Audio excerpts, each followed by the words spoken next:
할렐루야.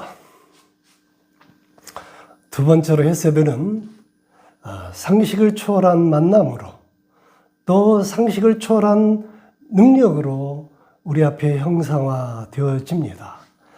하나님의 사랑은, 하나님의 은혜는, 우리의 기도의 응답은 때때로 만남을 통해서 이루어지는 것을 볼 수가 있어요.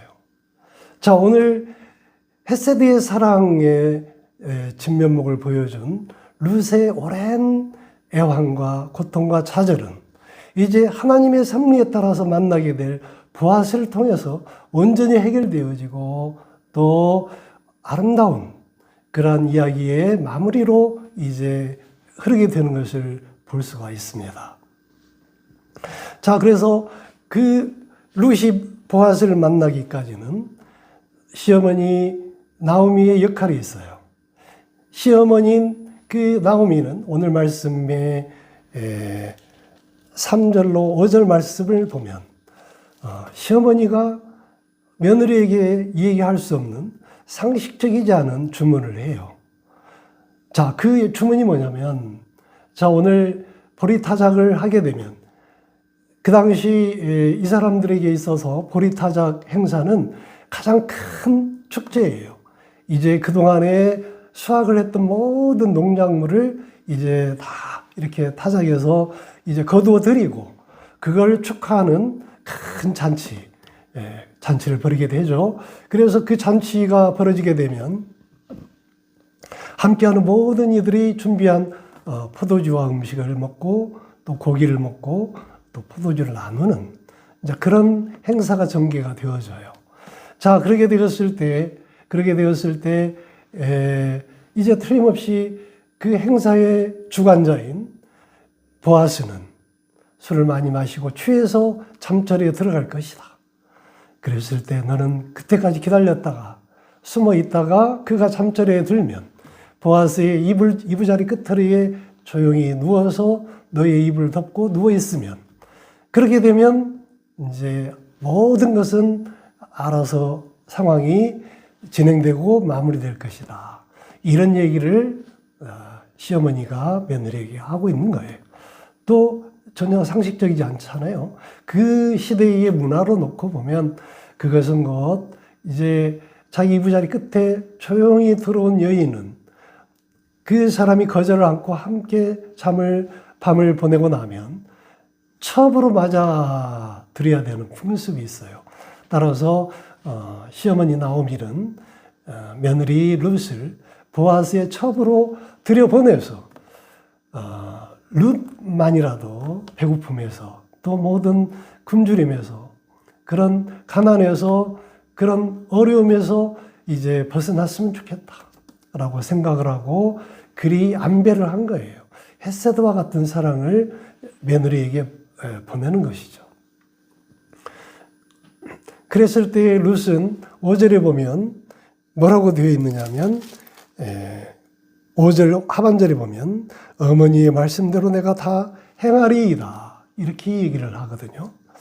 자, 그리고 이제 본문 7절에 드디어 보아스가 모든 행사를 마치고 술에 취해서 잠자리에 듭니다.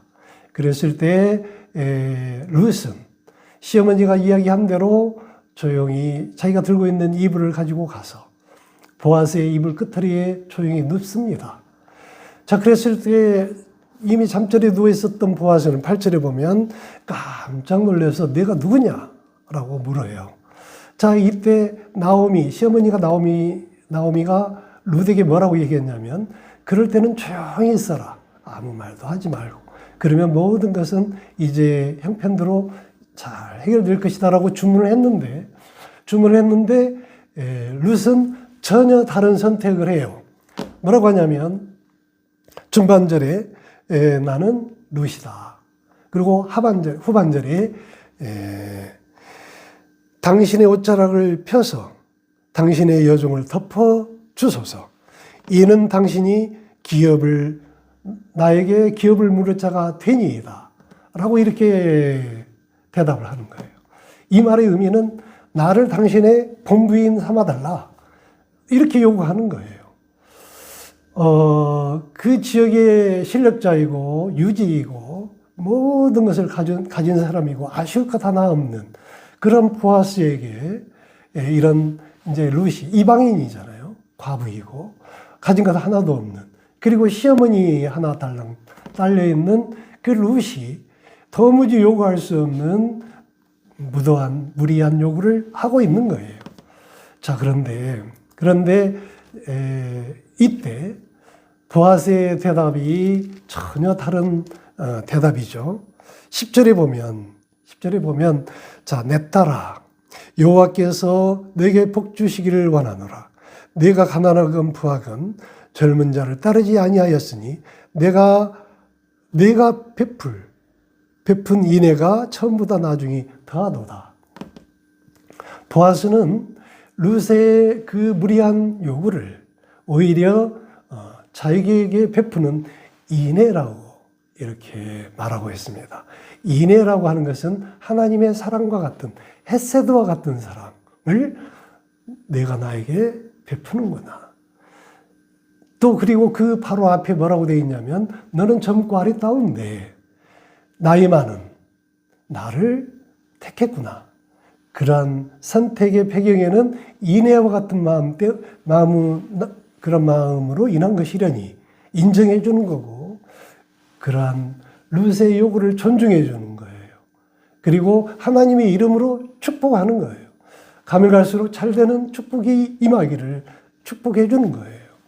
자, 이런 마음은 곧 너를 본부인으로 내가 맞아들이겠다라고 대답하는 거예요.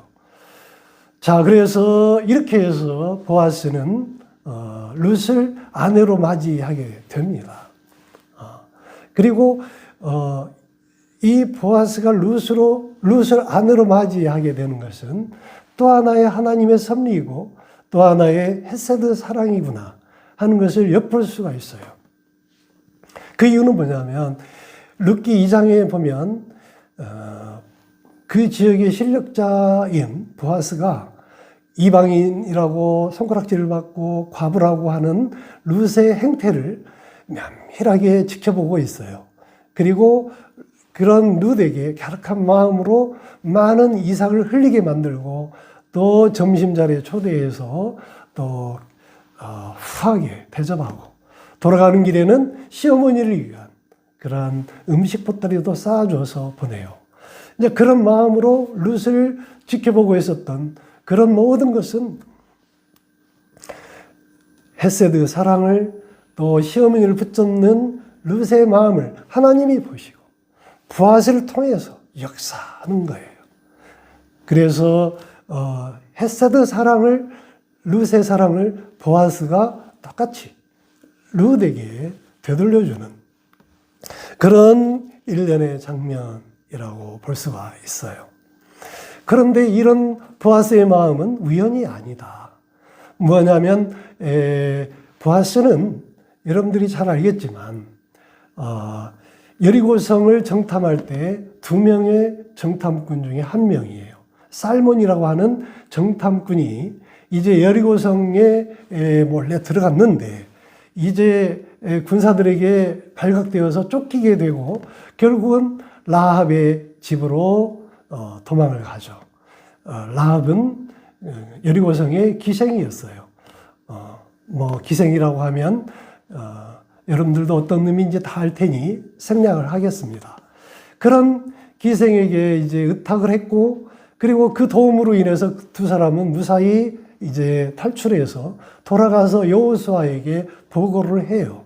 그래서 그 살몬의 보고에 의해서 이제 이스라엘 백성들은 여리고성을 쳐들어와서 자 기생 라합이 있는 집, 빨간 깃대가 있는 그 집을 제외한 모든 가나안 사람, 여리고성 사람들은 진멸을 했어요. 그리고 그 당시 정탐꾼이었던 살몬은 라합을 만나서 그에게 은혜를 갚는 그런 일련의 의식을 갖습니다. 그게 살몬이 할 수 있는 최선의 은혜를 갚는 행위는 기생 라합을 자기 아내로 맞이하는 거였어요. 그리고 그 라합에게서 얻은 아들이 오벳이라는 사람이고 오벳이 이새를 낳고 이새가 다윗을 낳게 되는 거죠. 그리고 다윗의 후손으로 예수님이 탄생하시게 되는 거예요. 그래서 그 보아스는 어렸을 때 기생의 아들이라 해서 많은 손가락질을 받고 구박을 받으면서 많은 수모를 당하면서 컸어요. 그런 아픈 상처가 있었어요. 그런 상처를 가지고 있었던 보아스였기에 그가 모든 것을 다 가지고 부유하고 그 지역의 실력자였지만 어렸을 때 그 아픔을 늘 가지고 있었던 그인지라 룻의 아픔까지도 헤아릴 수 있었고 그런 룻을 감싸줄 수 있는 그런 헷세드와 같은 사랑을 이제 펼칠 수가 있었던 거예요. 그래서 이제 보아스는 그런 남모르는 그런 상처와 아픔을 이제 딛고 우뚝 섰던 그인지라 자신이 겪었던 아픔과 또 상처를 생각하면서 룻이 겪고 있을 상처를 덮어주고 위로하고 있었던 거예요. 그것이 바로 헷세드의 사랑의 발로인 것이죠. 그래서 이 보아스의 상처는 이제 한 가정, 룻의 가정 나오미를 덩달아서 구원해 준 그런 치유의 일환이 되었지만 그런 진정한 상처 입은 치유자는 보아스를 통해서 이제 후세에 다윗 후대에 나타난 예수님을 통해서 예수님이 진정한 우리의 치유자임을 보여주시게 되는 거죠. 그래서 이사야 53장 5절에 그가 찔림은 우리의 허물 때문이요 그가 상함은 우리의 죄 때문임을 그리고 그가 징계를 받음으로 우리는 평안을 누리고 그가 채찍에 맞음으로 우리는 나음을 받았도다. 이사야서에 이런 말씀이 이런 고백이 있었던 거예요. 이러한 구절은 메시아의 고난과 그로 인한 인류의 구속을 예언하는 내용으로 기독교에서 예수 그리스도의 희생을 예표하는 구절로 우리에게 널리 알려져 있고 또 그렇게 해석이 되어지는 것이죠. 이사야 선지자는 말했습니다. 상처 입은 자 어디로 또 여러분들이 상처를 입고 있나요? 고통 가운데 있나요? 상처받고 찢긴 가슴으로 좌절하고 있나요? 지금 겪고 있는 고난이 왜 나만 겪고 있는 고난이냐고 혹시나 원망하고 계시지 않나요? 그렇다면 세상으로 가지 마시고 그리고 온전한 치유와 회복과 하나님의 사랑을 만나시기를 예수 이름으로 축원드립니다. 그 마음으로 예수 십자가 보혈의 피 아래로 들어와서 무릎을 꿇고 6월절 어린 양의 피로 예수 십자가 보혈의 피로 우리를 덮고 있는 모든 어려움과 고난과 모든 슬픔과 좌절을 덮어달라고 그리고 우리의 모든 죄를 또한 덮어달라고 그렇게 기도할 때 헷세드의 사랑을 베풀어 주시는 하나님께서 예수 십자가 보혈의 피로 모든 문제를 해결해 주시고 출애굽 백성들을 붙잡고 있었던 바로의 강팍한 심정을 6월절 어린 양 피로 이제 물리쳤던 것처럼 6월절 어린 양 피로 말미암아 바로 왕이 무릎을 꿇었던 것처럼 여러분을 붙잡고 있는 모든 세상의 어려운 것들은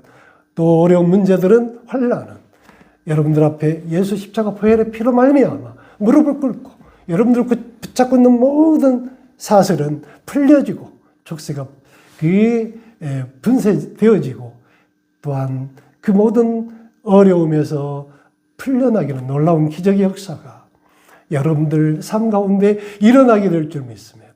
그리할 수 있기를 예수님의 이름으로 축복합니다. 기도하시겠습니다.